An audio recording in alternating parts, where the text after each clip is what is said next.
KS biology YouTube channel में एक बार आप सभी विद्यार्थियों का फिर से स्वागत है। और आज के इस वीडियो में हम लोग नेफ्रॉन के बारे में बात करेंगे। तो आइए वीडियो को स्टार्ट करते हैं। तो सबसे पहले हम लोग नेफ्रॉन के बारे में बात करें कि ये नेफ्रॉन है क्या, विक्राणु जिसको बोलते हैं हिंदी में।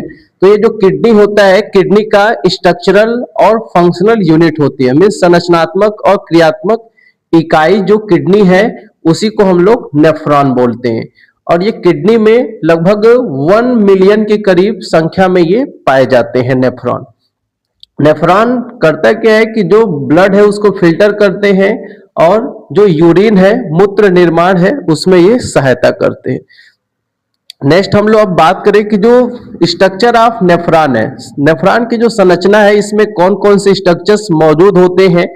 तो सबसे पहला इसमें आपका ग्लोमेरुलस हो गया, दूसरा इसमें बोमेन्स कैप्सूल हो गया, तीसरा इसमें प्रॉक्सिमल कन्वोल्यूटेड ट्यूबुल्स हो गए, चौथा इसमें लूप ऑफ हेनले हो गया, पांचवा स्ट्रक्चर इसमें डिस्टल कन्वोल्यूटेड ट्यूबुल्स हो गया, छठा जो संरचना होता है ये कलेक्टिंग डक्ट होता है। तो इतने ये जो संरचनाएं हैं ये आपके नेफ्रॉन में पाए जाते हैं। तो सबसे पहले हम लोग आइए देखते हैं ग्लोमेरुलस के बारे में। ग्लोमेरुलस क्या होते हैं?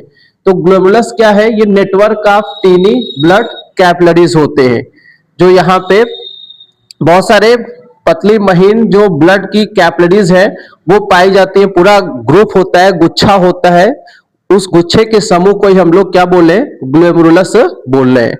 और इस ग्लोमेरुलस का काम क्या होता है? तो यह ब्लड को फिल्टर करने का काम करता है। ब्लड को ये क्या करेगा? फिल्टर करने का काम करता है। जैसे छन्नी क्या करती है? छानने का काम करती है। तो वैसे जो ये ग्लोमेरुलस है यह ब्लड को छानने का काम करती है, फिल्टर करने का काम करती है। ये संरचना इसका होगी। दूसरा इसमें बोमेन्स कैप्सूल हो गया। तो बोमेन्स कैप्सूल क्या है? तो यह कप लाइक शेप होता है ना, कप के जैसे, प्याले के जैसे क्या होता है? संरचना होता है। उसे ही हम लोग क्या बोलते हैं? बोमेन्स कैप्सूल बोलते हैं। और जो ये बोमेन्स कैप्सूल है यह चारों तरफ से, जो ये हमारा ग्लोमेरुलस है, ग्लोमेरुलस को चारों तरफ से घेरे रहता है। चारों तरफ से क्या किया रहता है? सराउंडेड किया रहता है। और ये करता क्या है कि जो फिल्टर, जो भी बोल सकते हैं कि फ्लूइड है, उस फ्लूइड को ये क्या करता है? कलेक्ट करने का काम करता है। मीन्स जो बोमेन्स कैप्सूल है, जो भी फिल्टर हुआ, जो भी फिल्टर्स फ्लूइड है, तो उस फिल्टर फ्लूइड्स को ये क्या करेंगे? कलेक्ट करने का काम करते हैं। ठीक है, तो इतना ये बोमेन्स कैप्सूल हो गया। दूसरी जो संरचना है ये प्रॉक्सिमल कन्वोल्यूटेड ट्यूबुल्स हो गया। तो जो प्रॉक्सिमल, यहाँ पे देख सकते हैं पीसीटी, प्रॉक्सिमल कन्वोल्यूटेड ट्यूबुल्स, ये संरचना आपकी पीसीटी हो गई। तो ये पीसीटी का काम क्या है कि ये करता क्या है कि ये रीअब्सॉर्ब्स यूजफुल सबस्टेंस है। जो भी यूजफुल सबस्टेंस है उसको दोबारा से ये एब्जॉर्ब करने में और शोषण करने में ये क्या करते हैं? सहायता करते हैं, जो ये प्रॉक्सिमल कन्वोल्यूटेड ट्यूबुल्स होते हैं। और यूजफुल सबस्टेंस में क्या क्या हो सकते हैं? इसमें आपका ग्लूकोज हो जाएगा, अमाइनो एसिड हो गया, साल्ट हो गया, H2O हो गया। तो इनको दोबारा से एब्जॉर्ब करने में जो पीसीटी है, प्रॉक्सिमल कन्वोल्यूटेड ट्यूबुल्स, ये हेल्प करता है। नेक्स्ट इसके बाद है हेनले लूप। ये यू शेप का स्ट्रक्चर होता है। हेनले नाम के साइंटिस्ट ने इसका खोज किया था, इसलिए इसका नाम हेनले लूप पड़ गया। तो ये हेनले लूप क्या है? तो ये भी रीअब्जॉर्प्शंस में हेल्प करता है। मीन्स ये जो हेनले लूप है यह भी रीअब्जॉर्प्शंस में हेल्प करेगा, जिसमें जो H2O हो गया, साल्ट्स हो गया, तो इसको दोबारा से अवशोषण में ये हेनले लूप भी सहायता करता है। नेक्स्ट इसके बाद है इसमें डिस्टल कन्वोल्यूटेड ट्यूबुल्स। जो डिस्टल कन्वोल्यूटेड ट्यूबुल्स है, उधर का भाग डीसीटी हम लोग शॉर्टकट में बोलते हैं।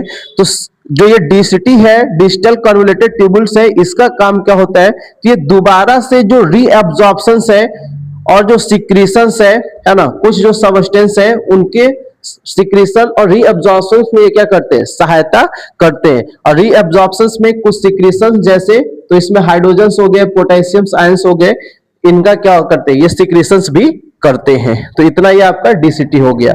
नेक्स्ट अगर हम लोग बात करें तो जो कलेक्टिंग डक्ट है, यहाँ पे डायग्राम में आप देख सकते हैं, यहाँ ये हेनले लूप, ये डीसीटी हो गया और ये हमारा कलेक्टिंग डक्ट हो गया। तो जो कलेक्टिंग डक्ट है, अब ये क्या करता है, तो जो भी यूरिन है, जो अलग अलग जो नेफ्रॉन्स हैं, उन नेफ्रॉन्स के द्वारा जो भी यूरिन है, तो उस यूरिन को ये क्या करते हैं, कलेक्टिंग डक्ट कलेक्ट करने का काम करते हैं, है ना। और तो इतना ही इसका काम होता है। और ये कलेक्टिंग डक्ट जो यूरेटर है, यूरेटस में कलेक्ट करके क्या करेंगे, वहां तक यूरेटर के पास तक भेजने का काम ये करते हैं। यहां से कलेक्टिंग डक्ट ये कलेक्ट किए, फिर ये यूरेटर तक भेजने का काम करेंगे। तो इतना ये जो हमारा स्ट्रक्चर ऑफ नेफ्रॉन है उसके बारे में, कि ये जो एफरेंट आर्टियोल्स है, इसके द्वारा जो भी ब्लड्स है, इम्प्योर ब्लड जिसमें बहुत सारे नाइट्रोजनस वेस्ट है, वो ग्लोबुलस में आए। ग्लोबुलस से अब यहाँ पे एक एफरेंट आर्टियोल्स होता है। अब यहाँ से ग्लोबुलस से फिल्टर होने के बाद जो भी ब्लड है वो आउटसाइड जा रहे हैं, एफरेंट आर्टियोल्स और एक अफरेंट आर्टियोल्स, ठीक है। तो यहां से आए ब्लड, जो भी वेसल्स, ब्लड कैपिलरीज वगैरह है, जिसका नेटवर्क है, जिसको हम लोग ग्लोबुलस बोल रहे हैं, यहाँ पे फिल्टर हुए और ये कप लाइक जो स्ट्रक्चर्स है जो ग्लोबुलस को चारों तरफ से सराउंडेड किया है। नेक्स्ट इसके बाद ये फिल्टर होने के बाद अब ये पीसीटी में आ जाते हैं। अगेन यहाँ पे जो रीअब्जॉर्प्शंस वगैरह है वो हो रहा है, और फिर धीरे धीरे ये हेनले लूप में आए। हेनले लूप में अगेन क्या हो रहा है कि यहाँ पे रीअब्जॉर्प्शन हो रहा है, किसका किसका, तो जो H2O है, साल्ट है, इनका रीअब्जॉर्प्शन। फिर ये डीसीटी में आते हैं, डीसीटी से फिर ये कलेक्टिंग डक्ट में, और कलेक्टिंग डक्ट से जो भी यूरेटर है, उस यूरेटर तक जो भी यूरिन्स है उसके साथ जो भी नाइट्रोजनस वेस्ट मटेरियल्स है उनको भेज दिया जाता है। तो आई थिंक आपको वीडियो समझ में आ गया होगा, और इसके नेक्स्ट वीडियो में हम लोग जो यूरिन है, यूरिन का फॉर्मेशन कैसे होता है उसके बारे में बात करेंगे। तो आज के लिए इतना ही, मिलते हैं हम लोग नेक्स्ट वीडियो में, तब तक के लिए धन्यवाद।